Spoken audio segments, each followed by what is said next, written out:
मित्रों नमस्कार, मैं हूं अजय कुमार। आज हम पढ़ेंगे Bohr's atomic model, atomic structure का लेक्चर नंबर 5। देखिए जो बोहर है, बोहर का जो मॉडल है एटॉमिक मॉडल काफ़ी इंपॉर्टेंट है और यह नीट या फिर कॉम्पिटिटिव एग्जाम के पॉइंट ऑफ व्यू से भी काफ़ी इंपॉर्टेंट है।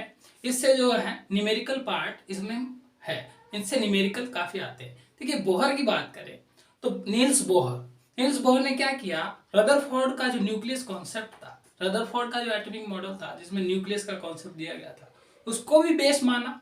दूसरी बात जो प्लांक्स क्वांटम थ्योरी, तो पिछले लेक्चर में हमने पढ़ा था dual nature of electromagnetic radiation. जब ये पता चला कि जो इलेक्ट्रोमैग्नेटिक रेडिएशन है वो वेव और पार्टिकल दोनों की तरह बिहेव करती है, तो इस चीज ने बोहर के एटॉमिक मॉडल में एटॉमिक स्पेक्ट्रम को एक्सप्लेन करने में या फिर हाइड्रोजन स्पेक्ट्रम को एक्सप्लेन करने में काफी अहम भूमिका निभाई। तो इलेक्ट्रोमैग्नेटिक रेडिएशन का ड्यूअल नेचर शो करना, प्लांक्स क्वांटम थ्योरी को बेस मानकर और रदरफोर्ड का न्यूक्लियस कॉन्सेप्ट को बेस मानकर बोहर ने अपना एटॉमिक मॉडल पेश किया। ठीक है, तो बोहर मॉडल की बात करें तो बोहर ने किसको बेस माना, रदरफोर्ड्स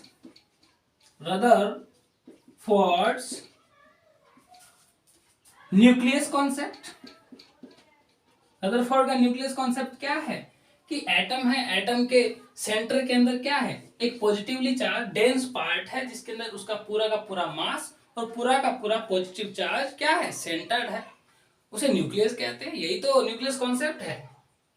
और दूसरा Planck's quantum theory, Planck's quantum theory, Planck's quantum theory, इसे बेस मानकर बोहर ने अपना एटॉमिक मॉडल पेश किया।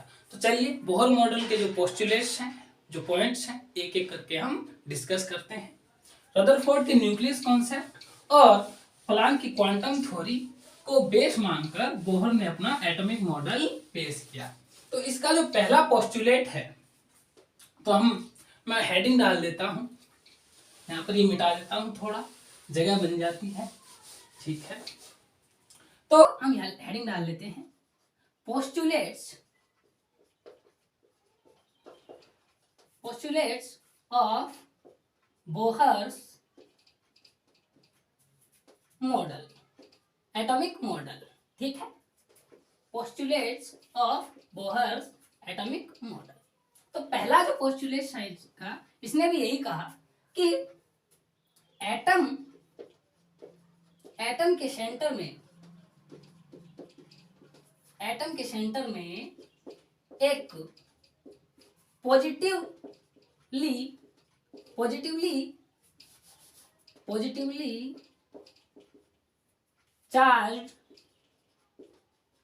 पॉजिटिवली चार्ज्ड डेंस पार्ट पाया जाता है,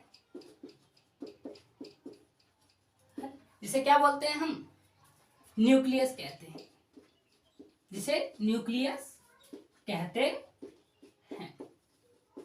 ठीक है, न्यूक्लियस कहा कि जो पॉजिटिवली चार्ज है, पूरा का पूरा पॉजिटिव चार्ज किसमें है, न्यूक्लियस में, पूरा का पूरा मास भी उसी में सेंटर्ड है, ये डेंस पार्ट है। ठीक है, एटम के सेंटर में मिलता है। दूसरी बात इसने क्या बोली कि पॉजिटिवली चार्ज न्यूक्लियस, जो न्यूक्लियस होता है पॉजिटिवली चार्ज होता है। कारण क्या है, इसमें प्रोटॉन्स होता है जिसमें पॉजिटिव चार्ज होता है। न्यूक्लियस के राउंड के चारों ओर या फिर अराउंड के राउंड इलेक्ट्रॉन्स निश्चित ऊर्जा वाले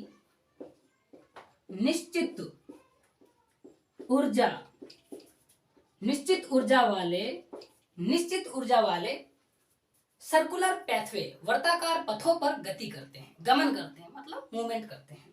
न्यूक्लियस के अराउंड इलेक्ट्रॉन निश्चित ऊर्जा वाले वर्ताकार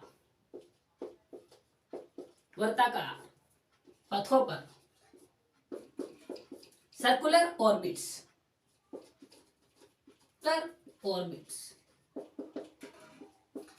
पथों के राउंड इलेक्ट्रॉन निश्चित ऊर्जा वाले वर्ताकार पथों पर चक्कर लगाते हैं, चक्कर लगाते हैं, जिन्हें क्या बोला जाता है, जिन्हें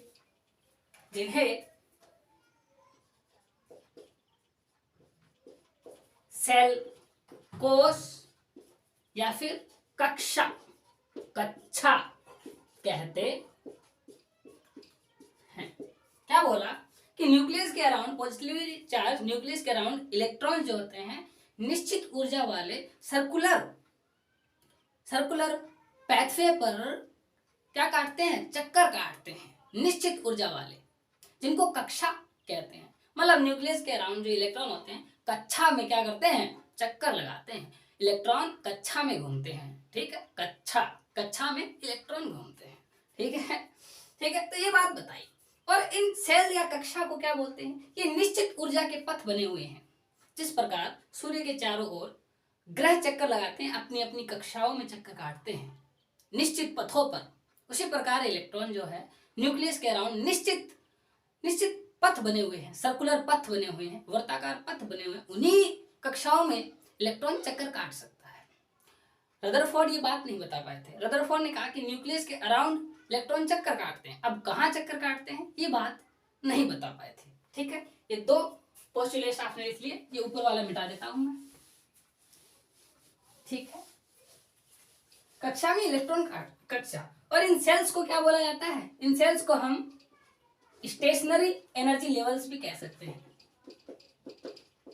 स्टेशनरी एनर्जी लेवल्स। ठीक है, स्टेशनरी एनर्जी लेवल्स भी इनको कहा जाता है। ठीक है, कक्षाओं में चक्कर काटते हैं, निश्चित ऊर्जा वाली कक्षाओं में चक्कर काटते हैं। मतलब क्या है, देखिए ये न्यूक्लियस है, ये पॉजिटिवली चार्ज है, ये निश्चित वर्ताकार पथ बने हुए हैं। ठीक है, इस प्रकार से, ठीक है, इस प्रकार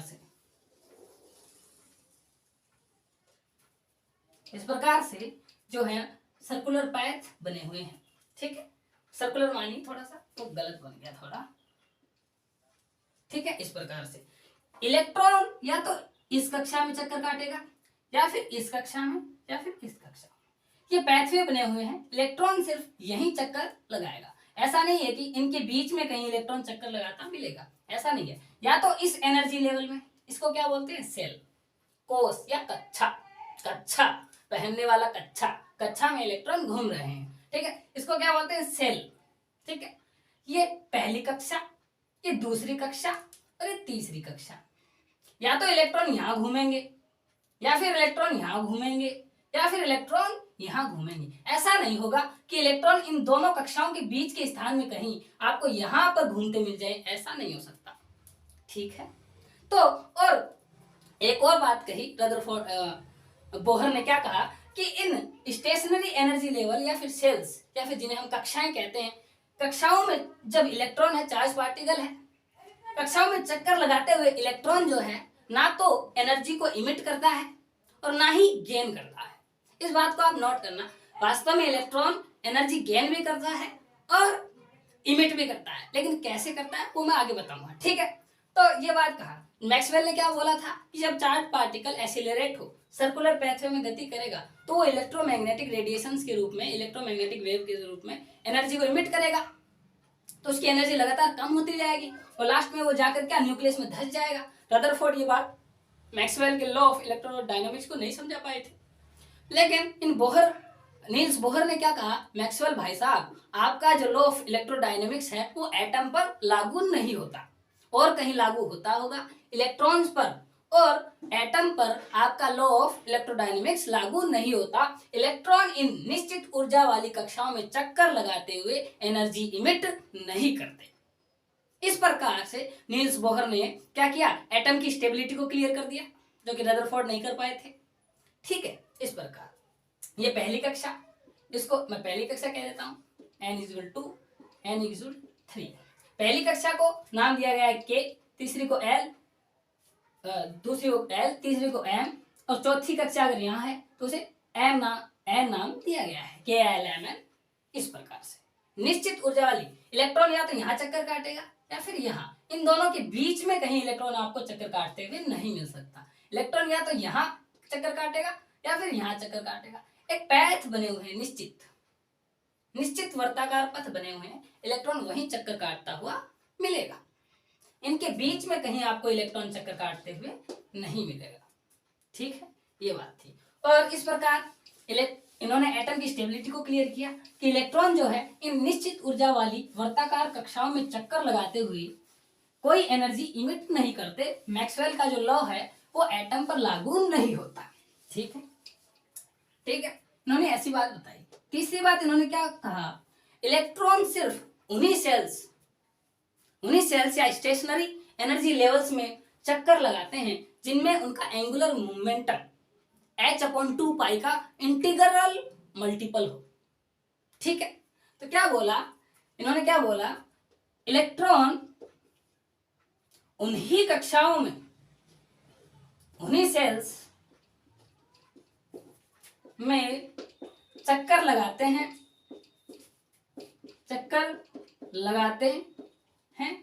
जिनमें इनका एंगुलर मोमेंटम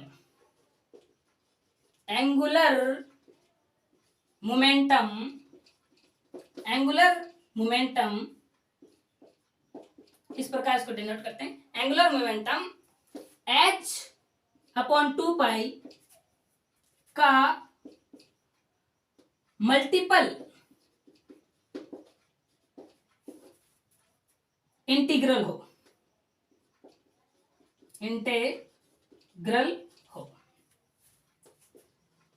ठीक है, देखिए इलेक्ट्रॉन सिर्फ उन्हीं कक्षाओं या सेल्स में चक्कर लगाते हैं जिनमें इनका एंगुलर मोमेंटम जो है h/2 का मल्टीपल इंटीग्रल हो। मतलब इनका जो एंगुलर मोमेंटम है L = n h/2 इतना होगा, जहां n क्या है, एक इंटीजर है। n क्या होगा, इंटीजर। n की जो वैल्यू होगी, इसे सेल नंबर भी कहते हैं, सेल नंबर।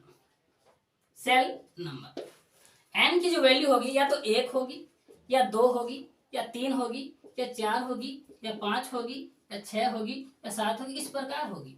n की जो वैल्यू है कभी भी ऐसे नहीं होगी 4.5, 3.3, 2.5, ऐसे नहीं हो सकती।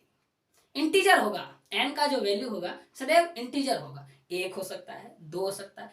कक्षा देखिए, स्कूल में कक्षा जो होती है या तो पहली कक्षा होती है, फिर दूसरी कक्षा होती है, तीसरी कक्षा होती है, चौथी कक्षा होती है। ऐसे थोड़ी होती है 4.5 कक्षा, 3.5 कक्षा, 2.5 कक्षा, ऐसे थोड़ी होती है 1.5 कक्षा, नहीं होती ना। उसी प्रकार जो इलेक्ट्रॉन में जो कक्षाएं होती हैं, या तो पहली कक्षा में इलेक्ट्रॉन चक्कर काट रहा है, या दूसरी कक्षा में इलेक्ट्रॉन चक्कर काट रहा है, या तीसरी में काट रहा है, या चौथी में काट रहा है, उनके बीच में नहीं काटेगा कभी। ठीक है, इंटीग्रल n का जो वैल्यू होगा 1, 2, एक इंटीजर होगा। तो इसको क्या बोलते हैं, मतलब एंगुलर मोमेंटम क्या है, फिक्स अमाउंट में है कि नहीं। एंगुलर मोमेंटम फिक्स अमाउंट में है, और जो चीज फिक्स अमाउंट में होता है, चाहे वो एनर्जी हो, चाहे वो चार्ज हो, उसे क्या बोलते हैं, क्वांटाइजेशन। तो ये जो बात है ये क्या दिखाती है, quantization of angular momentum. Quantization of angular momentum, quantization of angular momentum. ठीक है, इस प्रकार से मिटा दूं, ये लिख लिया आपने। तो क्या बोला कि जो इलेक्ट्रॉन्स हैं उन्हीं कक्षाओं में चक्कर लगाएंगे जिनमें इनका जो एंगुलर मोमेंटम होगा वो h/2 का इंटीग्रल मल्टीपल होगा, उन्हीं कक्षाओं में चक्कर लगाता है। इसे क्या बोलते हैं, quantization of angular momentum. n की वैल्यू क्या हो सकती है, 1 हो सकती है, 2 हो सकती है, 3 हो सकती है, 4 हो सकती है, 5 हो सकती है, 6 हो सकती है, 5 हो सकती है, 6 हो सकती है, इस प्रकार हो सकती है, पर एक इंटीजर होगा।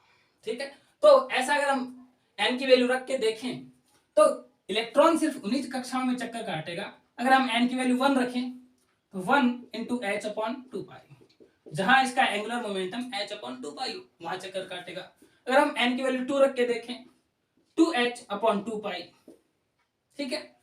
अगर एंगुलर मोमेंटम उतना इतना होगा उस कक्षा में चक्कर काटेगा। n की वैल्यू 3 रख के देखें, 3h/2π। ठीक है, ये जो n का वैल्यू होगा सदैव एक इंटीजर होगा। तो इलेक्ट्रॉन उन्हीं कक्षाओं में चक्कर काटेगा जहां पर इसका एंगुलर मोमेंटम या तो h/2π हो, या फिर ये 2 से 2 कट जाए h/π हो, या फिर 3h/2π हो, या फिर 4h/2π मतलब 2h/π हो। ठीक है, इसे बोलते हैं क्वांटाइजेशन ऑफ एंगुलर मोमेंटम। ठीक है, अब ये एंगुलर मोमेंटम क्या चीज होती है? देखिए, जो सीधी रेखा में पार्टिकल मूव करते हैं, सीधी रेखा में जो भी चीज गति करती है उसके लिए होता है मोमेंटम p। मोमेंटम का मोमेंटम वो होता है एंगुलर मोमेंटम। जो पार्टिकल या भी कोई भी चीज सर्कुलर पैथ पर गति करती है उसके लिए होता है एंगुलर मोमेंटम। ठीक है, एंगुलर मोमेंटम। मान लीजिए ये न्यूक्लियस है, ये r रेडियस है, यहां पर इलेक्ट्रॉन इस प्रकार चक्कर काट रहा है, ये डिस्टेंस r है, यहां पर इलेक्ट्रॉन है, इसका वेलोसिटी किधर है? इधर। यहां पर इलेक्ट्रॉन होगा तो इसका वेलोसिटी किधर होगा? इधर। ये r है, यहां आएगा तो इलेक्ट्रॉन की वेलोसिटी किधर होगी? इधर। इलेक्ट्रॉन ये r है। ठीक है, और इस प्रकार यहां आएगा तो इलेक्ट्रॉन की वेलोसिटी किधर होगी? इधर। ठीक है, r वेक्टर। ठीक है, तो एंगुलर मोमेंटम जो होता है इसका फॉर्मूला होता है r vector cross p vector. ठीक है, तो देखिए L is equal to r vector into p is equal to mv vector. Mass कोई वेक्टर थोड़ी है, मास से कोई वेक्टर थोड़ी, वेलोसिटी वेक्टर है। और यहाँ पर आप देखिए वेलोसिटी और रेडियस दोनों के बीच का एंगल क्या बन रहा है? 90। और क्रॉस प्रोडक्ट में क्या आता है? Sine theta. तो साइन 90 का जो वैल्यू होता है वो होता है 1। तो मैं L को इस प्रकार लिख सकता हूं, L is equal to mvr। Yes or not? ये एंगुलर मोमेंटम। ठीक है, तो मैं ऐसे भी तो लिख सकता हूं L is equal to mvr is equal to nh/2π। Yes or not? इस समीकरण को नाम दे दीजिए 1 और इसको डब्बे में बंद रख के अच्छे से रख लीजिए। ठीक है, इस प्रकार से। अब चौथी बात क्या बोली कि जो देखिए कोई भी वस्तु, कोई भी पार्टिकल जब सर्कुलर मूवमेंट करता है, ठीक है, सर्कुलर पैथ पर मूवमेंट करता है तो उसे सेंट्रीपिटल फोर्स की जरूरत पड़ती है, अभिकेंद्रीय बल की। किस बल की? अभिकेंद्रीय बल की जरूरत पड़ती है। ठीक है, तो बोहर ने क्या बोला? बोहर ने बोला कि जो पॉजिटिवली चार्ज न्यूक्लियस है, प्रोटॉन है न्यूक्लियस के अंदर तो पॉजिटिव चार्ज है, इलेक्ट्रॉन पर नेगेटिव चार्ज है, इनके बीच और चार्ज के बीच क्या लगता है? Electrostatic force. इनके बीच लगने वाला जो इलेक्ट्रोस्टैटिक फोर्स है वही इलेक्ट्रॉन को अभिकेंद्रीय बल, सेंट्रीपिटल फोर्स, घूमने के लिए सेंट्रीपिटल फोर्स दे रहा है। क्या दे रहा है? सेंट्रीपिटल फोर्स दे रहा है। तो चौथी बात यही बोली इसने कि न्यूक्लियस पॉजिटिवली चार्ज तथा इलेक्ट्रॉन नेगेटिवली चार्ज, न्यूक्लियस तथा इलेक्ट्रॉन के मध्य लगने वाला इलेक्ट्रोस्टैटिक फोर्स, इलेक्ट्रोस्टैटिक फोर्स, मैं इसको F इलेक्ट्रिक इस प्रकार लिख सकता हूं। इलेक्ट्रोस्टैटिक फोर्स ही इलेक्ट्रॉन को अभिकेंद्रीय मतलब सेंट्रीपिटल, अभिकेंद्रीय बल F सेंट्रीपिटल प्रदान करता है।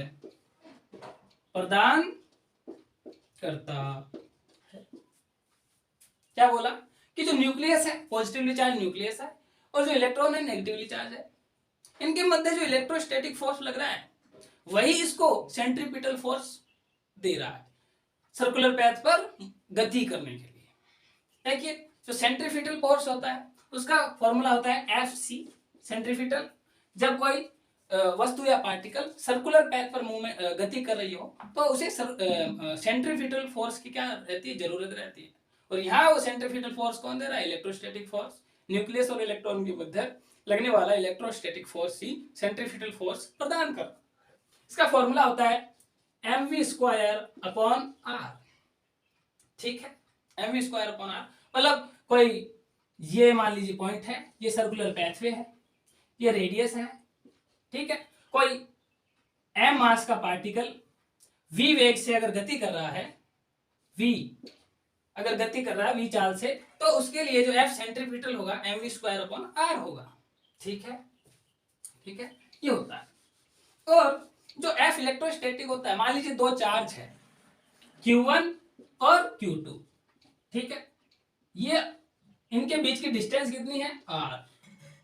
अगर ये पॉजिटिव पॉजिटिव होंगे तो एक दूसरे को रिपल करेंगे, रिपल्सिव फोर्स इनके बीच लगेगा।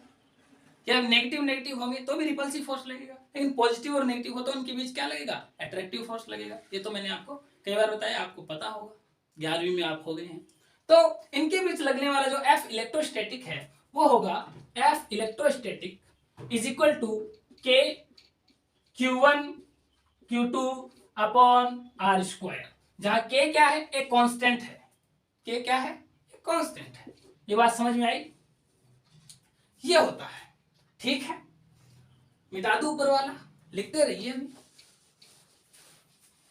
ठीक है, तो इलेक्ट्रोस्टैटिक फोर्स लग रहा है न्यूक्लियस और इलेक्ट्रॉन के बीच, वही क्या कर रहा है, सेंट्रीफ्यूगल फोर्स प्रदान कर रहा है। और दो चार्ज, अगर एक चार्ज Q1 है दूसरा Q2 है, दोनों के बीच की डिस्टेंस अगर r है तो उनके मध्य लगने वाला जो F इलेक्ट्रोस्टैटिक होता है K Q1 Q2 upon r² होता है। तो अब देखिए इलेक्ट्रॉन के केस में हम जाने, मान लीजिए ये न्यूक्लियस है पॉजिटिवली चार्ज, किसी भी एलिमेंट का ये एटम है, एटम का न्यूक्लियस है। और हर एक एलिमेंट में फिक्स अमाउंट में उसके न्यूक्लियस में प्रोटॉन का नंबर होता है। जितना प्रोटॉन का नंबर होता है वह उसका एटॉमिक नंबर होता है एलिमेंट का, और एटॉमिक नंबर उसका स्पेसिफिक होता है।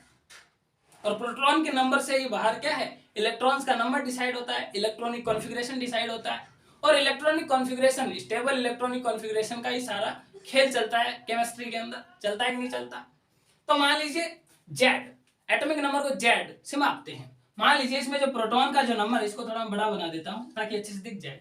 जेड इलेक्ट्रॉन प्रोटॉन है, और प्रोटॉन पर चार्ज कितना होता है, जितना नेगेटिव चार्ज एक इलेक्ट्रॉन पर होता है 1.6 इंटू 10⁻⁻⁹ कूलम, उतना का उतना पॉजिटिव चार्ज एक प्रोटॉन पर होता है। मान लीजिए Z is atomic number, Z क्या है, एटॉमिक नंबर, एटॉमिक नंबर है। मतलब एटॉमिक नंबर क्या है, न्यूक्लियस में प्रोटॉन्स का नंबर ऑफ प्रोटॉन्स, नंबर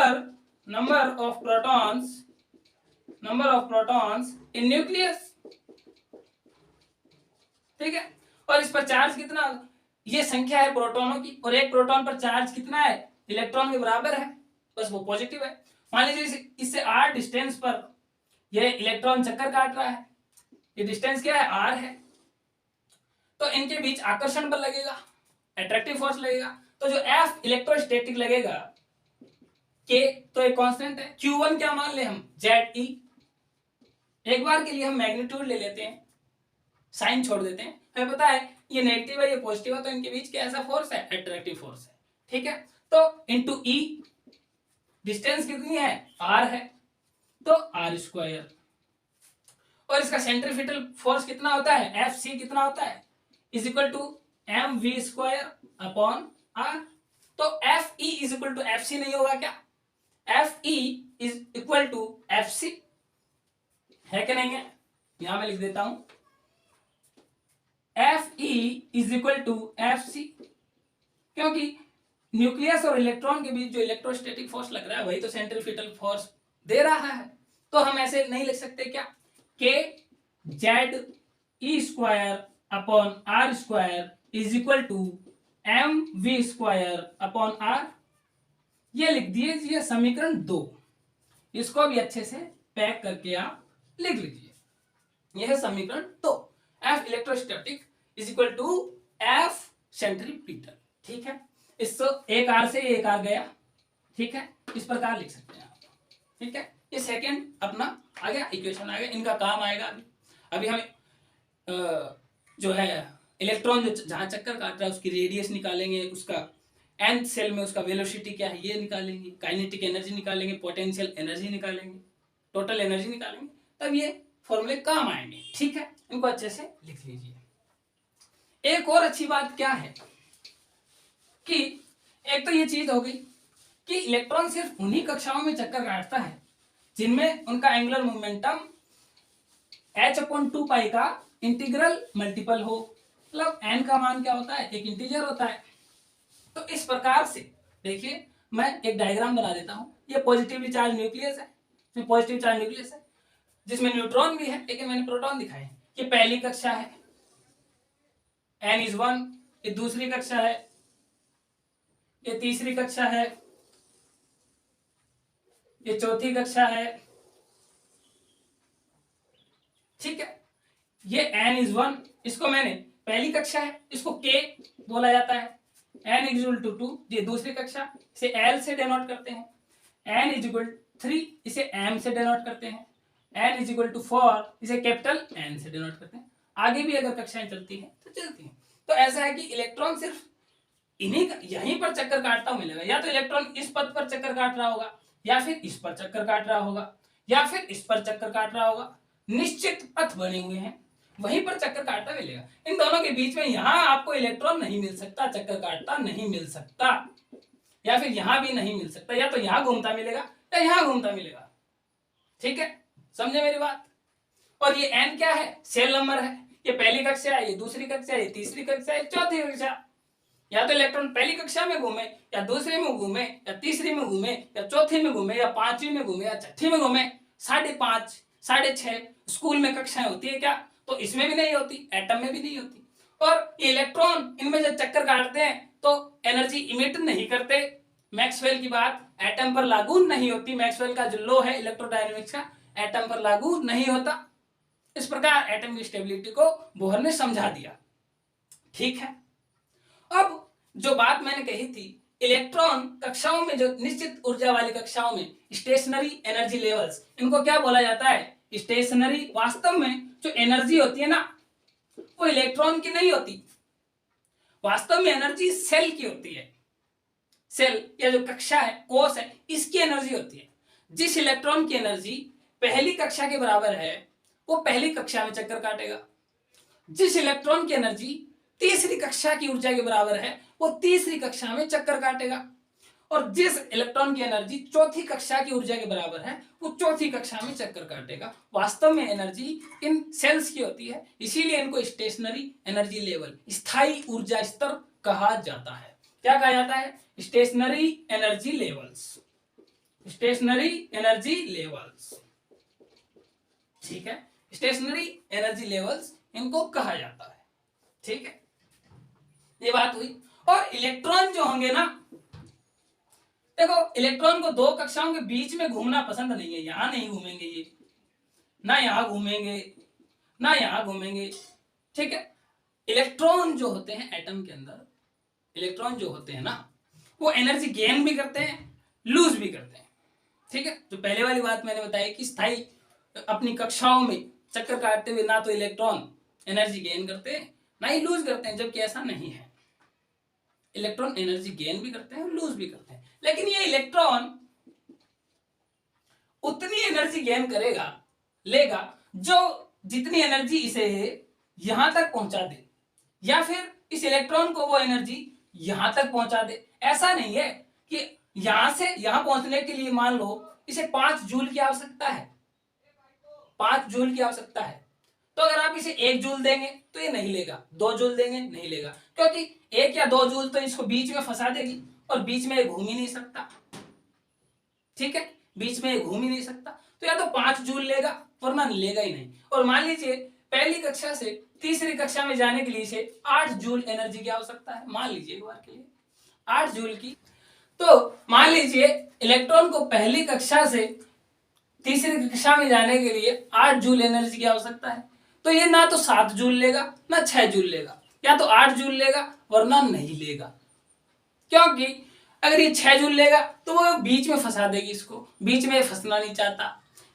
तो दो एनर्जी लेवल के बीच का जो डिफरेंस होता है,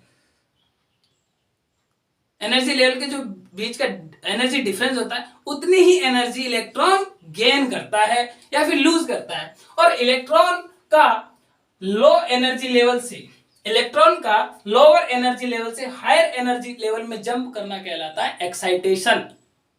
लेकिन देखिए यहां पर जो इलेक्ट्रॉन है इसकी एनर्जी कम है, इसको और एनर्जी मिली है, इस कक्षा में आ गया, इसको और एनर्जी मिली है, तीसरी कक्षा में आ गया, इसको और एनर्जी मिली है, चौथी कक्षा में। जैसे जैसे एनर्जी बढ़ रही है, ठीक है। देखिए केमिस्ट्री की बात करें या फिर यूनिवर्स की बात करें, जिस वस्तु की एनर्जी ज्यादा होती है उसकी स्टेबिलिटी उतनी ही कम होती है, एनर्जी ज्यादा स्टेबिलिटी कम। जब इलेक्ट्रॉन हायर एनर्जी लेवल में चला जाता है तो उसकी एनर्जी बढ़ जाती है, वो अनस्टेबल हो जाता है और वह हाई एनर्जी लेवल में नहीं रहना चाहता, हायर एनर्जी लेवल में न रहकर वह लोअर एनर्जी लेवल में रहना पसंद करता है। तो इलेक्ट्रॉन वह उतनी ही एनर्जी गेन करेगा जितनी उसे अगली कक्षा में पहुंचा दे, उसे बोलते हैं एक्साइटेशन। लोअर एनर्जी लेवल से हायर एनर्जी लेवल में इलेक्ट्रॉन का जाना एक्साइटेशन कहलाता है, और हायर एनर्जी लेवल से इलेक्ट्रॉन का लोअर एनर्जी लेवल में आना। देखिए इलेक्ट्रॉन जो है एनर्जी गेन करेगा, इलेक्ट्रॉन देखिए जब इमिट करता है ना, इलेक्ट्रोमैग्नेटिक रेडिएशंस के रूप में इमिट करता है इलेक्ट्रॉन। और दो एनर्जी लेवल के बीच का जो डिफरेंस है, उस एनर्जी के बराबर वाली जो वेवलेंथ की जो इलेक्ट्रोमैग्नेटिक रेडिएशन है वही क्या करेगा, इमिट करेगा। और प्लांक्स क्वांटम थ्योरी में हमने एक अच्छी बात प्लांक ने कही थी कि जो एटम्स होते हैं या मॉलिक्यूल्स होते हैं वो कंटिन्यूअस एनर्जी गेन या लूज नहीं करते, वो या तो डिसकंटिन्यूअस और डिस्क्रीट, मतलब पैकेट्स के रूप में एनर्जी लेते हैं और पैकेट्स के रूप में एनर्जी देते हैं। मान लीजिए कोई इलेक्ट्रॉन है जो तीसरी कक्षा से दूसरी कक्षा में आया, तो तीसरी कक्षा और पहली कक्षा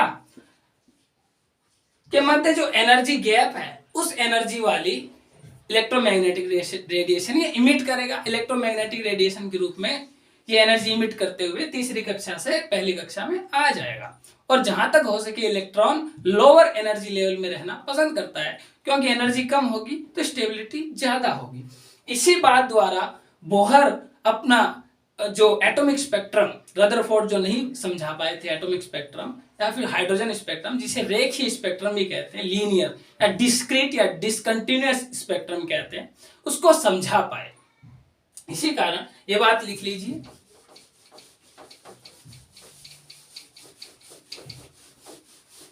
कि इलेक्ट्रॉन जो होता है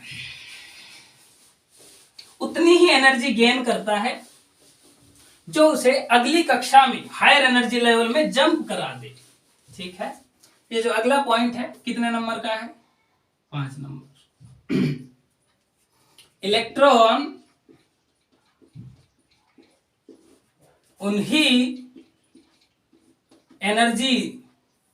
उन्हीं ऊर्जाओं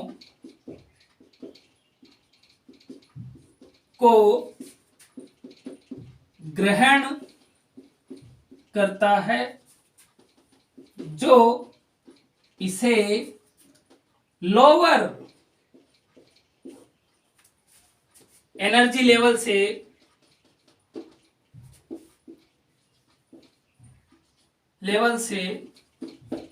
हायर एनर्जी लेवल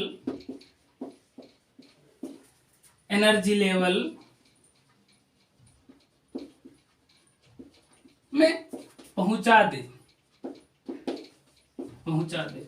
और इसे इलेक्ट्रॉन का एक्साइटेशन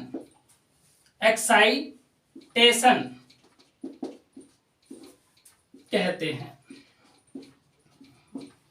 ठीक है, इलेक्ट्रॉन का लोअर एनर्जी लेवल से हायर एनर्जी लेवल में जाना ये एक्साइटेशन कहलाता है, तथा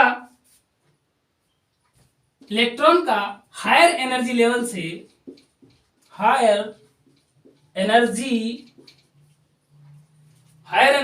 से lower energy level, lower energy level, lower energy level में आना डी एक्साइटेशन, डी एक्साइटेशन कहलाता है, कहलाता है। ठीक है। और इलेक्ट्रॉन जो है उन्हीं एनर्जी इसको गेन या लूज करता है जो दो एनर्जी लेवल के बीच का डिफरेंस हो। ठीक है। जो इलेक्ट्रॉन है उन्हीं एनर्जी को गेन करेगा जो दो एनर्जी लेवल के बीच का डिफरेंस हो, और उन्हीं इलेक्ट्रोमैग्नेटिक रेडिएशन का इमिशन करेगा जो दो energy level, higher energy level से लोअर एनर्जी लेवल में जो आ रहा है, इनके बीच का जो एनर्जी गैप है उस एनर्जी वाली वेवलेंथ की रेडिएशन वो इमिट करते हुए हायर एनर्जी लेवल से लोअर एनर्जी लेवल में आएगा। इसे डी एक्साइटेशन बोलते हैं। और इसी बात द्वारा बोहर जो हैं, Bohr atomic spectrum, atomic spectrum, atomic spectrum या फिर हाइड्रोजन स्पेक्ट्रम, स्पेक्ट्रम को एक्सप्लेन कर पाए, एक्सप्लेन कर पाए। अब ये एटॉमिक स्पेक्ट्रम क्या है, इस पर पूरा का पूरा लेक्चर, इसके आगे अगला जो लेक्चर है पूरा पूरा एटॉमिक स्पेक्ट्रम पे है, इसमें हम एटॉमिक स्पेक्ट्रम को पूरा समझाया जाएगा। ठीक है। इस द्वारा बोहर समझा पाए। तो बोहर का जो मॉडल है एटम की स्टेबिलिटी को समझा पाया। दूसरी बात, एटॉमिक स्पेक्ट्रम या फिर हाइड्रोजन स्पेक्ट्रम को समझाने में यह सक्षम रहा। लेकिन बोहर मॉडल में भी, बोहर मॉडल की अगर हम बात करें, इसमें कैलकुलेशंस हैं। न्यूक्लियस से कितनी दूरी पर इलेक्ट्रॉन चक्कर काट रहा है, रेडियस निकाल सकते हैं।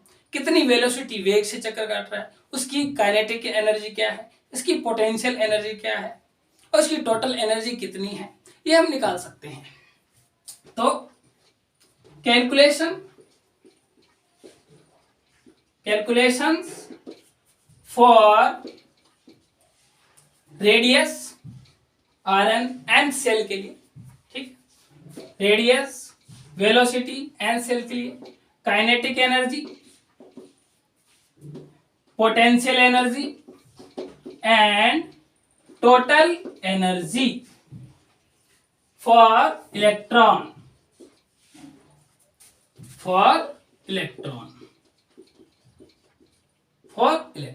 ठीक है। देखिए जो एन सेल में, मान लीजिए पहली या दूसरी तीसरी किसी भी कक्षा में सेल में इलेक्ट्रॉन चक्कर काट रहा है, वहां उसकी रेडियस क्या होगी, वहां उसकी वेलोसिटी क्या होगी, वहां उसकी काइनेटिक एनर्जी क्या होगी, वहां उसकी पोटेंशियल एनर्जी क्या होगी, वहां उसकी टोटल एनर्जी क्या होगी, इसके लिए हम कैलकुलेशन करने जा रहे हैं। ठीक है। सबसे पहले हम रेडियस की कैलकुलेट करेंगे, रेडियस को कैलकुलेट करेंगे। तो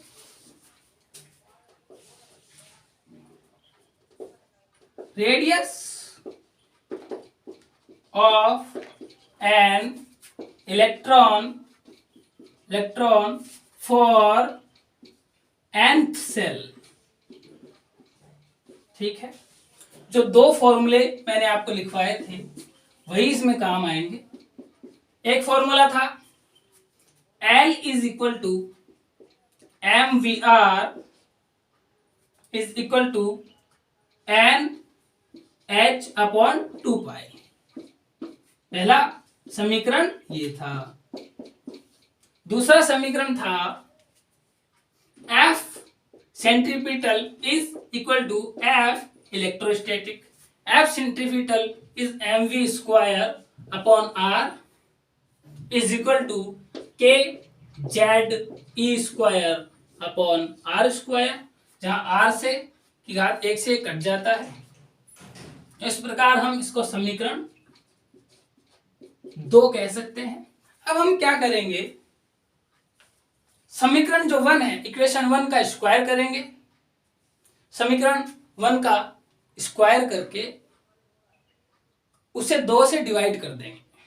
ठीक है, तो क्या करेंगे, समीकरण 1 जो है, समीकरण 1 का स्क्वायर कर देंगे, करके समीकरण 2 में 2 से डिवाइड कर देते हैं,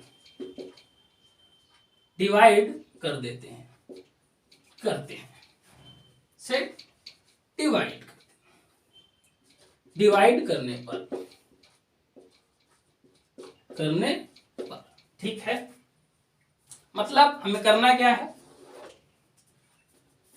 समीकरण जो 1 है उसका स्क्वायर कर देंगे और इस समीकरण 1 का इस प्रकार करेंगे, समीकरण 2 में भाग दे देंगे। समीकरण 2 अपनी जगह है, इसमें समीकरण जो 1 है इसका स्क्वायर करके डिवाइड कर देंगे। समीकरण 1 की बात करें, स्क्वायर करें दोनों पक्षों का, तो एम वी आर का square is equal to n h upon 2 pi का होल स्क्वायर। ठीक है, होल स्क्वायर। ठीक है, इसको मैं समीकरण 3 बोल देता हूं।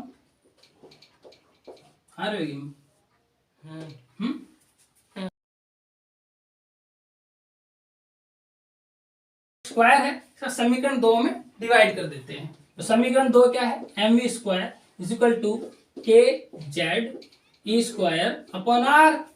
तो इस वाला जो स्टेप है इससे डिवाइड कर देते हैं, तो यहां आ जाएगा m square v square is equal to r square, और फिर इसका डिवाइड कर देंगे जिसमें n square into H square, और ये जो नीचे वाला है वो ऊपर चला जाएगा इंटू 4 पाई स्क्वायर। तो m से m गया, v स्क्वायर से v स्क्वायर गया, यहां एक r है, एक r से एक r गया, तो ये क्या बचा 1 अपॉन एम आर। m क्या है, मास ऑफ इलेक्ट्रॉन, r क्या है, n सेल की radius, 1 upon M R is equal to के जेड ई square 4 pi square upon N square into H square. ठीक है, ठीक है, मैं मिटा देता हूं, इधर वाला आपने लिख लिया होगा।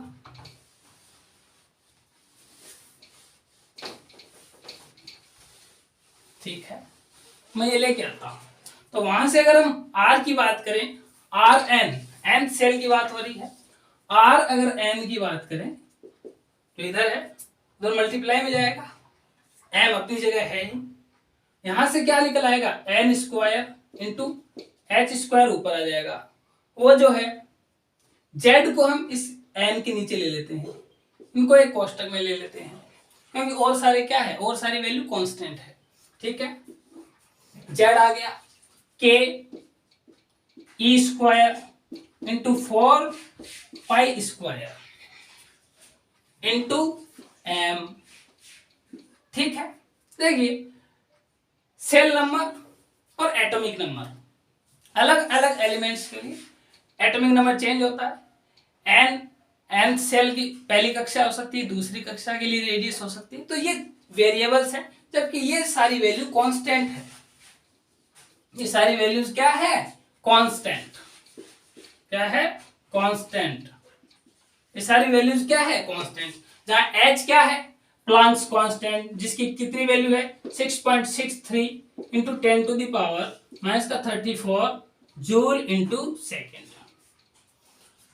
k क्या है, k भी एक कांस्टेंट है, जिसकी वैल्यू मैंने बताई थी 9 into 10 to the power minus का 9 newton metre square upon coulomb square. ऐसा ना, E is charge on electron. यहां पर हम मैग्नीट्यूड की बात कर रहे हैं, चिन्ह की बात नहीं कर, नेगेटिव पॉजिटिव बात नहीं कर रहे।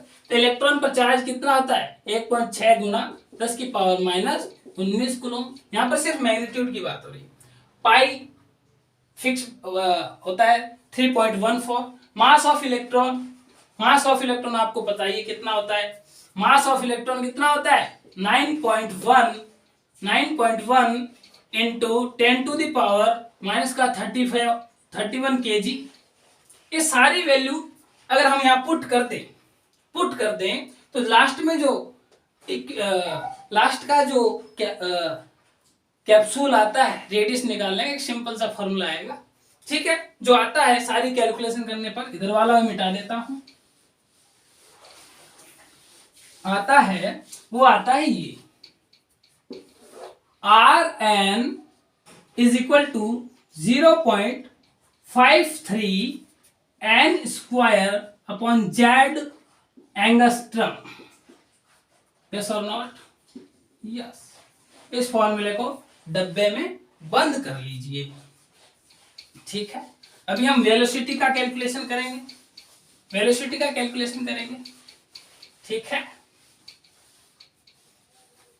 ठीक है। Rn इज इक्वल टू, देखिए जो रेडियस का जो वैल्यू आया है इसको एक साइड में हम लिख के रखेंगे, ये काइनेटिक एनर्जी और पोटेंशियल एनर्जी निकालने में हमारे काम आएगा। अब मैं एक क्वेश्चन दे देता हूं आपको। क्वेश्चन, हाइड्रोजन एटम के लिए n इज इक्वल टू 1, मतलब पहली कक्षा, दूसरी कक्षा तथा तीसरी कक्षा के लिए रेडियस का रेशियो बताओ, ठीक है। तो आपको पता है, देखिए इस फॉर्मूले से क्या निकल के आता है, तो रेडियस है सेल नंबर के प्रोपोर्शनल है, समानुपाती है स्क्वायर के। मतलब पहली कक्षा अगर 1 एंगस्ट्रम दूर है, दूसरी कक्षा 4 एंगस्ट्रम दूर होगी, तीसरी कक्षा 3 का स्क्वायर 9 एंगस्ट्रम दूर होगी, चौथी कक्षा 16 एंगस्ट्रम दूर होगी। वो अलग बात है, एंगस्ट्रम होगी या नैनोमीटर। लेकिन 1:4:9:16 अनुपात आएगा। 4 के लिए हम रेशियो निकाले तो आपको पता है n के हिसाब से Rn, h के लिए क्या है z is equal to 1, z का वैल्यू तो सेम है। तो और Rn कैसे डिपेंड करती है n के हिसाब से, n स्क्वायर, ठीक है। तो R1 ratio, R2 ratio, R3 ratio, R4 ratio, n square, 1 का स्क्वायर 1, 2 का स्क्वायर 4, 3 का स्क्वायर 9, 4 का स्क्वायर 16। तो इस प्रकार के रेशियो में रेडियस निकल के आती है हाइड्रोजन एटम के लिए, ठीक है। ये क्वेश्चन बनाना और भी इस पर जो क्वेश्चन बने वो बनाना। अब मैं क्या करता हूं, अब हमें वेलोसिटी की कैलकुलेट करना है। ये जो लास्ट का फॉर्मूला आया है इसको अच्छे से डब्बे में बंद करके रख लीजिए, इस पर न्यूमेरिकल आते हैं, ठीक है। मैं मिटा देता हूं, आप लिख के रख लीजिए, ठीक है। और ये जो वैल्यू आई है मैं इसको एक तरफ लिख के रख लेता हूं, n square by Z, h square K E square 4 pi square into mass of electron, ठीक है। ये एक डब्बे में, छोटे से डब्बे में इधर मैं बंद करके रख लेता हूं, ये काम आने वाली है आगे। अब हम nth सेल में, मतलब पहली कक्षा में भी चक्कर काट सकता है इलेक्ट्रॉन, दूसरी कक्षा में भी, तीसरी कक्षा में भी, चौथी में भी, पांचवी में भी, तो उसमें उसका वेग क्या होगा, वेलोसिटी क्या होगी, उसकी बात करेंगे। सेकंड क्या,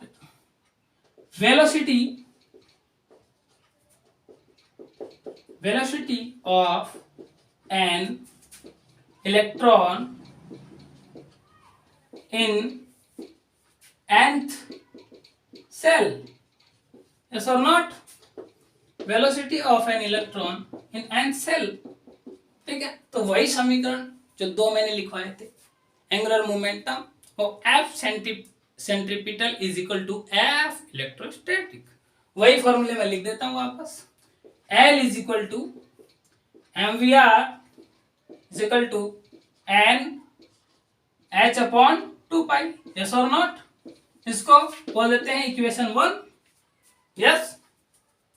और दूसरी इक्वेशन क्या बनेगी, F centripetal is F electric, electrostatic. तो ये क्या था, mv स्क्वायर बाई आर, ठीक है। और इलेक्ट्रोस्टैटिक फोर्स क्या था, k जेड ई स्क्वायर अपॉन आर स्क्वायर, और आई का आर से आई का कट गया, ठीक है। तो ये इस प्रकार बन गया। इस बार हमें कोई स्क्वायर नहीं करना, इस समीकरण 2 कर दिया। अब हमें करना क्या है, इसको मैं अलग रख देता हूं, इसको मत लिख लेना साथ में, ठीक है, इसको मैं अलग लिख देता हूं। अब हम क्या करेंगे, समीकरण 2 डिवाइड बाय समीकरण 1, ठीक है, वहां कर लेते हैं। तो mv square is equal to के Z E square upon R divide by समीकरण 1, mvr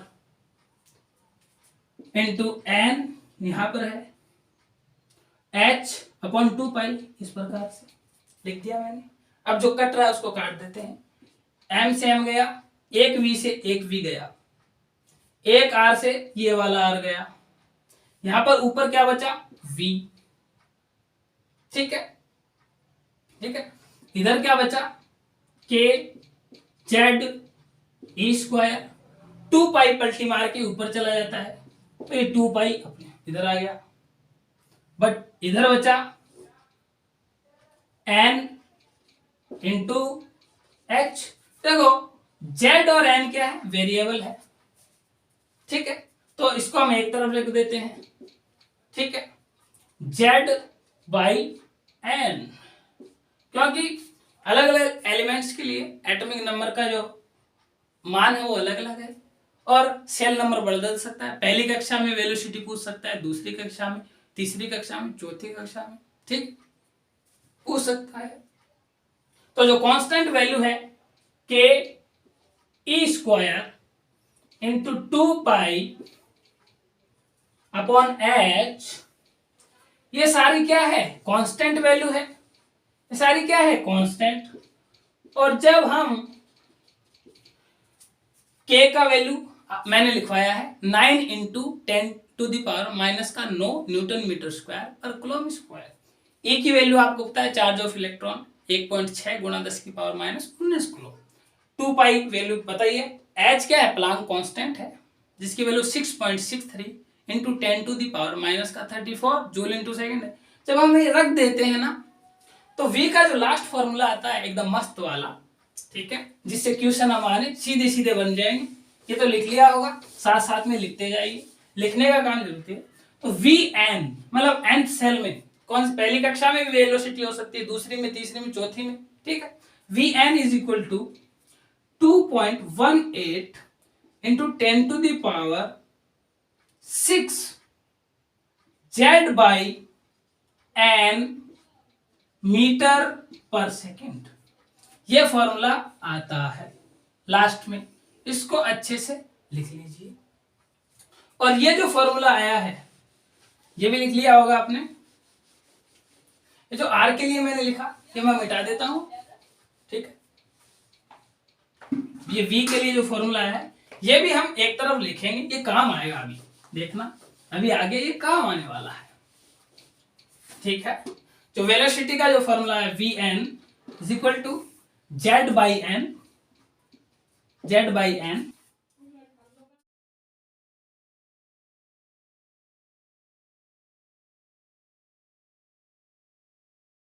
करके रख लेते हैं, अभी काम आएगा ये, ठीक है। अब इक्वेशन कर लीजिए, वेलोसिटी निकाल दीजिए कि ये जो फॉर्मूला आया है v n is equal 2.18 into 10 to the power 6 z by n, ये एटॉमिक नंबर है, ये एन क्या है, सेल नंबर है, मीटर पर सेकेंड में वेलोसिटी आपकी आ जाएगी। अब देखिए, अब मैं एक क्वेश्चन देता हूं आपको, हाइड्रोजन एटम के लिए n is equal to 3, V3 निकालिए, तीसरी कक्षा में वेग निकालिए, तो V3 is equal to, hydrogen atom की बात करें Z इज इक्वल टू 1 है क्या नहीं है, ठीक है, Z इज इक्वल टू 1, तो 2.18 इंटू 10⁶। जेड की वैल्यू कितनी है 1 और एन की वैल्यू कितनी है 3 मीटर पर सेकेंड।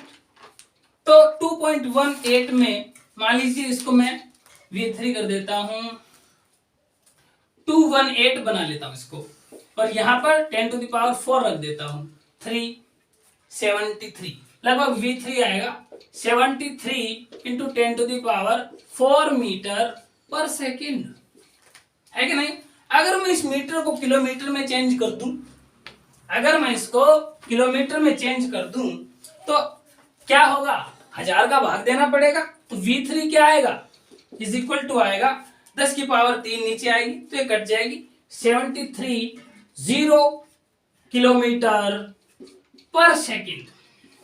देखिए हाइड्रोजन एटम के अंदर तीसरी कक्षा में जो इलेक्ट्रॉन होता है 730 किलोमीटर पर सेकेंड इतनी तेज गति से मूव करता है, इतनी तेज गति से घूमता है, और पहली कक्षा में इससे 3 गुना गति से घूमता है।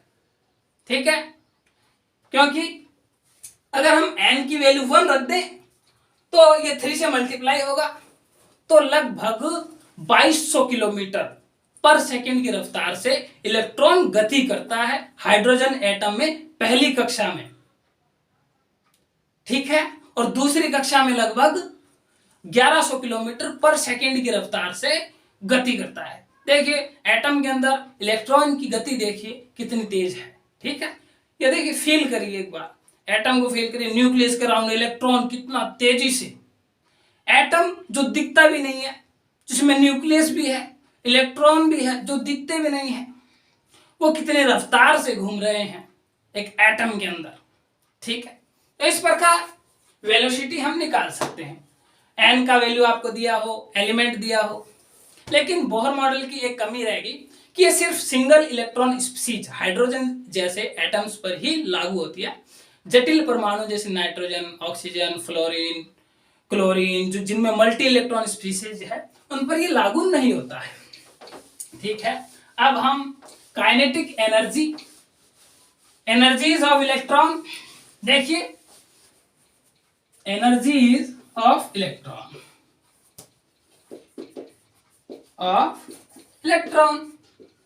इन एन सेल। देखिए इलेक्ट्रॉन न्यूक्लियस है, पॉजिटिवली चार्ज, यहां पर ये घूम रहा है। ठीक है, v वेलोसिटी से गति कर रहा है, चल रहा है, दौड़ रहा है, बहुत तेजी से दौड़ रहा है। तो जो गतिमान होता है उसमें गतिज ऊर्जा होती है, तो इसमें काइनेटिक एनर्जी भी है। ठीक, और पॉजिटिव और नेगेटिव चार्ज के बीच क्या लग रहा है, इलेक्ट्रोस्टैटिक फोर्स, तो इसके बीच इसकी पोटेंशियल एनर्जी भी है। और टोटल एनर्जी कितनी होगी, kinetic energy plus potential energy, yes or not. ठीक है, चलिए काइनेटिक एनर्जी के लिए हम क्या करते हैं, कैलकुलेट कर लेते हैं। काइनेटिक एनर्जी के लिए कैलकुलेट कर देते हैं। Kinetic energy of an electron in nth shell. ठीक है, देखिए काइनेटिक एनर्जी का जो फॉर्मूला होता है मैंने आपको बताया है, kinetic energy is equal to half mv²। और यहां कौन गति कर रहा है, इलेक्ट्रॉन, तो मास ऑफ इलेक्ट्रॉन आ जाएगा। अब मैंने जो v का वैल्यू रखा है, देखिए यहां बचा के, ये इसीलिए रखा है क्योंकि यहां पर v का स्क्वायर करना पड़ेगा। ठीक है, चलिए हम कर देते हैं। Kinetic energy is equal to half mass of electron into v का जो क्या है z, इस पूरी वैल्यू का क्या कर देंगे, स्क्वायर कर देंगे हम। चलिए z बाई n का स्क्वायर, तो z² अपॉन n²। ठीक है, k², e का स्क्वायर, तो e की घात 4 हो गई, 2 पाई का स्क्वायर तो 4 पाई स्क्वायर हो गया, बट्टे h का स्क्वायर h²। ठीक है, अब अगर हम ये जो वैल्यू है, देखिए ये मास ऑफ इलेक्ट्रॉन है, आपको मास ऑफ इलेक्ट्रॉन पता है, k का वैल्यू मैंने लिखवाया है, चार्ज ऑफ इलेक्ट्रॉन आपको पता है, 4 पाई का वैल्यू आपको पता है, एच क्या है, प्लांक कांस्टेंट है, इसका वैल्यू आपको पता है। ये सारी वैल्यू क्या है, कांस्टेंट। वेरिएबल क्या है, सिर्फ एटॉमिक नंबर और सेल नंबर। तो जब इनकी सब कांस्टेंट वैल्यू, ये सारा क्या है, कांस्टेंट, जब हम इनका वैल्यू रख के मान निकाल लेते हैं तो काइनेटिक एनर्जी का तो जो लास्ट फॉर्मूला आता है वो आता है, kinetic energy is equal to 13.6 z square upon N square electron volt. क्या आता है, यह फॉर्मूला आता है, याद रखिए इसको, ठीक है। अब हम बात करते हैं इलेक्ट्रॉन की पोटेंशियल एनर्जी की। क्या, इलेक्ट्रॉन की पोटेंशियल एनर्जी की बात करते हैं।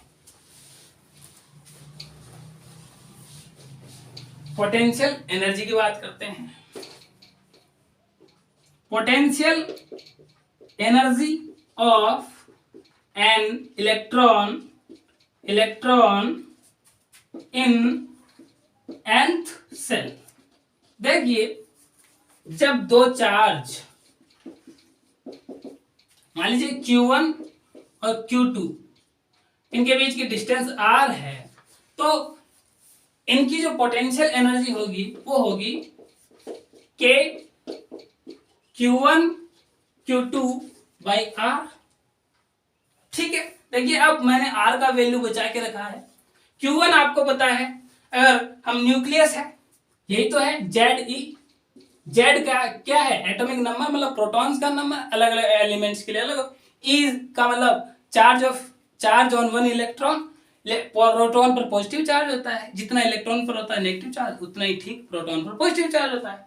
ये आर डिस्टेंस पर इलेक्ट्रॉन घूम रहा है, तो इसकी पोटेंशियल एनर्जी क्या होगी, देखिए फॉर्मूले से आ जाएगी। Potential energy is equal to के जेड ई स्क्वायर बट्टे आर एन। और आर एन का फॉर्मूला क्या है, देखिए ये रहा, है कि नहीं है। तो आर का वैल्यू मैं नीचे लिख देता हूं, एन स्क्वायर अपनी जगह, एच स्क्वायर अपनी जगह, और जो बट्टे में है वो ऊपर चला जाएगा पलटी मार के, into K E square 4 pi square into mass of electron. ठीक है कि नहीं है। तो के जेड स्क्वायर कुछ रह तो नहीं गया, हाँ जेड रह गया एक और, एन स्क्वायर बाई जेड है यहां जेड, तो ये ऊपर चला जाएगा तो ये जेड स्क्वायर हो जाएगा। तो ये वैल्यू देखिए, ये वेरिएबल है और सारे क्या है, कांस्टेंट है। ठीक है, और सारे क्या है, कांस्टेंट। तो पोटेंशियल एनर्जी का जो फॉर्मूला आएगा वो इस प्रकार से आएगा, Z square upon N square is equal to K square into E square 4 pi square into mass of electron बट्टे एच स्क्वायर। आपको पता है के की वैल्यू मैं कई बार बता चुका हूं। चार्ज ऑन इलेक्ट्रॉन 4 पाई का वैल्यू फिक्स है, मास ऑफ इलेक्ट्रॉन पता ही है, एच क्या प्लांक कांस्टेंट है, इसका वैल्यू पता ही है। ये सारा मान क्या है, कांस्टेंट। और जब इनकी वैल्यू रख के हम कैलकुलेट करते हैं तो पोटेंशियल एनर्जी आती है। देखिए पोटेंशियल एनर्जी आएगी, जो आएगी नेगेटिव में आएगी, क्योंकि न्यूक्लियस पर पॉजिटिव चार्ज है, इलेक्ट्रॉन पर नेगेटिव चार्ज है। हम यहां पर साइन भी यूज करेंगे, नेगेटिव का साइन भी लेंगे। ठीक है, नेगेटिव का साइन भी लेंगे। ठीक है, तो पोटेंशियल एनर्जी आएगी नेगेटिव की 2 इंटू 13.6 गुणा z square upon N square electron volt. ठीक है, इस प्रकार से ये फॉर्मूला लास्ट का आप याद रखिए। अब देखिए टोटल एनर्जी निकालनी है हमें। अब देखिए टोटल एनर्जी निकालनी है। टोटल एनर्जी काइनेटिक एनर्जी और पोटेंशियल एनर्जी को जोड़ देंगे तो टोटल एनर्जी आ जाएगी, है कि नहीं है।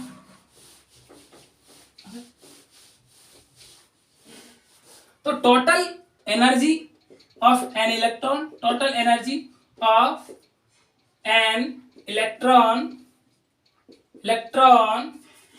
in nth cell, total energy of an electron, total energy is equal to kinetic energy plus potential energy, yes or not? तो काइनेटिक एनर्जी कितना था 13.6 z square upon N square electron volt, positive plus, और ये potential energy कितनी थी minus का 2 into 13.6 z square upon N square electron volt. ठीक है, तो ये दुगनी है इससे, तो ये इससे आती है, ये एक कट जाएगा इससे। ठीक है, ठीक है, एक कट जाएगा। और अगर आप कैलकुलेट करेंगे, इसको कैलकुलेट करेंगे, कटेगा नहीं, देखिए कटेगा नहीं, सॉरी काट नहीं सकते, मल्टीप्लाई और डिवाइड में काट सकते हैं, जोड़ने और घटाने में हम काट नहीं सकते। ठीक है, ये दुगनी है नेगेटिव की, ये आधी है 13.6, वो है 27.2 electron volt. Z square n square common ले ले तो लगभग जो टोटल एनर्जी आएगी ना इलेक्ट्रॉन की, वो आएगी नेगेटिव का 13.6 z square upon N square electron volt. देखिए यहाँ एक शानदार चीज देखने को मिली है, टोटल एनर्जी जो इलेक्ट्रॉन की है वो नेगेटिव है। इसका मतलब क्या है, न्यूक्लियस इलेक्ट्रॉन जो है बंधा हुआ है, ठीक है, न्यूक्लियस से, उस पर लोन है, कर्जा है न्यूक्लियस का, वो बंधा हुआ है, जा नहीं सकता। ठीक है, जो ये फॉर्मूले आए 4-5, मैं पूरे जो लास्ट फॉर्मूला आया वो आपके सामने लिख देता हूं, फिर ये चीजें हैं क्या इसके बारे में सही से हम आपको समझाएंगे। देखिए आयरन का फॉर्मूला क्या आया, 0.53 into n square by z angstrom, yes or not, ये फॉर्मूला आया। Vn का फॉर्मूला क्या आया, 2.18 into 10⁶ z by n metre पर सेकेंड। काइनेटिक एनर्जी का फॉर्मूला क्या आया, is equal to 13.6 z square upon N square electron volt. ठीक है, और पोटेंशियल एनर्जी का फॉर्मूला क्या आया, potential energy is equal to negative का 2 into 13.6 z square upon N square electron volt. ऐसे इन फॉर्मूलाज पे सीधे नीट में क्वेश्चन देता है। ठीक है, सीधा फॉर्मूला यूज किया जाता है जिसमें जेड और एन का, और टोटल एनर्जी का फॉर्मूला क्या आया, नेगेटिव का 13.6 z square upon N square electron volt. आया कि नहीं आया? ठीक है, तो यहां से क्या चीज पता चलती है कि मान लीजिए न्यूक्लियस है, ये पहली कक्षा है, ये दूसरी कक्षा है, ये तीसरी कक्षा है और चौथी कक्षा है। इस प्रकार से यह है चौथी कक्षा है। n इज 1, इसको क्या बोलते हैं k, n is equal to 2, इसको क्या बोलते हैं l, n is equal to 3, तीसरी कक्षा को क्या बोलते हैं m, चौथी कक्षा को क्या बोलते हैं l। तो देखिए रेडियस की बात करें तो n का मान बढ़ रहा है, स्क्वायर के हिसाब से रेडियस बढ़ रही है। जैसे जैसे n की वैल्यू बढ़ती है, इलेक्ट्रॉन की न्यूक्लियस से डिस्टेंस बढ़ती जाती है, दूरी बढ़ती जाती है। अब अगर हम वेलोसिटी की बात करें और जेड की बात करें, प्रोटॉन नंबर, न्यूक्लियस में प्रोटॉन्स का नंबर जितना ज्यादा होगा, न्यूक्लियस में प्रोटॉन का नंबर जितना ज्यादा होगा, जितना ज्यादा पॉजिटिव चार्ज होगा, इलेक्ट्रॉन की रेडियस उतनी ही छोटी होगी, क्योंकि जो पॉजिटिव चार्ज होगा, इलेक्ट्रॉन नेगेटिव चार्ज है, उसको खींचेगा अपनी ओर, खींचेगा नहीं खींचेगा, तो रेडियस छोटी हो जाएगी। n की वैल्यू जैसे जैसे बढ़ रही है, न्यूक्लियस से इलेक्ट्रॉन की डिस्टेंस बढ़ रही है। और अगर न्यूक्लियस में प्रोटॉन्स का नंबर बढ़ रहा है, देखिए जेड इनवर्सली प्रोपोर्शनल है रेडियस के, तो जेड का नंबर बढ़ रहा है, मतलब प्रोटॉन्स का नंबर बढ़ेगा, तो positive charge electron negative charge को खींचेगा, तो रेडियस छोटी होगी नहीं होगी, ऐसी बात है। अगर हम वेलोसिटी का ये देखें तो देखिए वेलोसिटी जेड पर डिपेंड कर रही है, मतलब न्यूक्लियस के अंदर प्रोटॉन्स का नंबर पॉजिटिव चार्ज जितना ज्यादा होगा, इलेक्ट्रॉन का जो वेलोसिटी होगा सर्कुलर पैथ पर उतना ही ज्यादा होगा, और एम के इनवर्सली प्रोपोर्शनल है। जैसे जैसे एन की वैल्यू बढ़ती जाती है, इस कक्षा में इलेक्ट्रॉन का वेग ज्यादा होता है, इसमें कम हो जाता है, इससे और कम हो जाता है, इसमें और कम हो जाता है, धीरे धीरे वेग घटता जाता है। जिस प्रकार सूर्य के जो पास वाला ग्रह है वो तेजी से चक्र पूरा कर देता है, उसके दूर वाला थोड़ा धीरे घूमता है, उससे दूर वाला धीरे घूमता है, और उससे दूर वाला सबसे धीरे चक्कर लगाता है। वैसा इलेक्ट्रॉन का केस है, जो न्यूक्लियस के सबसे पास है इलेक्ट्रॉन वो बहुत फास्ट घूमता है, उससे दूर वाला थोड़ा कम फास्ट, उससे दूर वाला उसकी वेलोसिटी और कम, उसके दूर वाला और वेलोसिटी कम। ठीक है, अब काइनेटिक एनर्जी का देखिए, जेड स्क्वायर पर डिपेंड कर रही है, मतलब न्यूक्लियस के अंदर प्रोटॉन्स का नंबर जितना ज्यादा होगा, इलेक्ट्रॉन की वेलोसिटी उतनी ही ज्यादा होगी, और काइनेटिक एनर्जी का फॉर्मूला क्या है, हाफ mv स्क्वायर। वेलोसिटी जितनी ज्यादा होगी काइनेटिक एनर्जी उतनी ही ज्यादा होगी, और आपको पता है जैसे जैसे n का वैल्यू बढ़ता जा रहा है, n का इनवर्सली प्रोपोर्शनल है काइनेटिक एनर्जी का, n का वैल्यू जैसे जैसे बढ़ता जाएगा इलेक्ट्रॉन की वेलोसिटी कम होती जाएगी, तो काइनेटिक एनर्जी भी जैसे जैसे इलेक्ट्रॉन न्यूक्लियस से दूर जा रहा है उसकी काइनेटिक एनर्जी भी क्या हो रही है, कम हो रही है। पोटेंशियल एनर्जी की बात करें तो नेगेटिव में है पोटेंशियल एनर्जी, तो जेड, ठीक है, जेड के प्रोपोर्शनल है। ठीक है, अगर प्रोटॉन्स का नंबर ज्यादा होगा तो पोटेंशियल एनर्जी नेगेटिव में ज्यादा होगी। नेगेटिव में ज्यादा होने का मतलब क्या, बहुत कम है पोटेंशियल एनर्जी।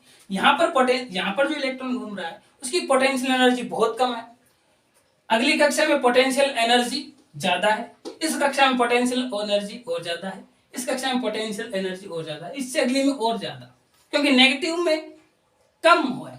नेगेटिव में कम होना बढ़ना होता है, एक तो नेगेटिव का 7 होता है, एक नेगेटिव का 2 होता है, कौन सा बड़ा है, नेगेटिव का 2 ना। तो जैसे यहाँ पर नेगेटिव की 10 है, यहाँ पर नेगेटिव की 5 है, यहाँ पर नेगेटिव की 3 है, यहाँ पर नेगेटिव की 1 है, तो यहाँ पर एनर्जी ज्यादा है पोटेंशियल एनर्जी।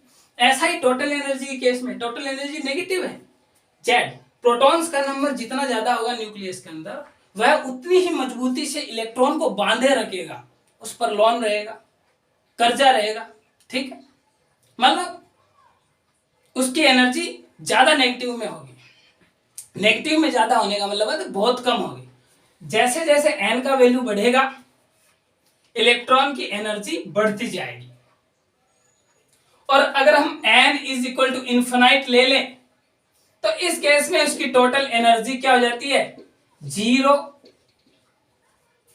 इस केस में क्या होगा, इलेक्ट्रॉन न्यूक्लियस से फ्री हो जाएगा, इलेक्ट्रॉन जो है न्यूक्लियस से फ्री हो जाएगा। और इलेक्ट्रॉन के लिए इन्फिनाइट का मतलब धरती से सूरज जितना दूर नहीं होता, इलेक्ट्रॉन स्मॉल पार्टिकल है, एज ए टिनी पार्टिकल, उसके लिए 1 सेंटीमीटर या 2 सेंटीमीटर 3 सेंटीमीटर का डिस्टेंस भी उसके लिए इन्फिनाइट के बराबर है। वह एटम से बाहर आ जाए, यह डिस्टेंस ही उसके लिए इन्फिनाइट के बराबर है। जैसे ही इलेक्ट्रॉन एटम से बाहर आ जाता है वह न्यूक्लियस के प्रभाव से, न्यूक्लियस का जो कर्जा था इलेक्ट्रॉन पर वो 0 हो जाता है, उस पर कोई कर्जा नहीं रहता, वो फ्री हो जाता है। ठीक है, तो ये जो 5 इंपॉर्टेंट जो इक्वेशन निकल के आई है, इनसे कॉम्पिटिटिव एग्जाम्स में क्वेश्चन आते हैं, सीधे क्वेश्चंस पूछे जाते हैं। आज के लेक्चर में बस इतना ही।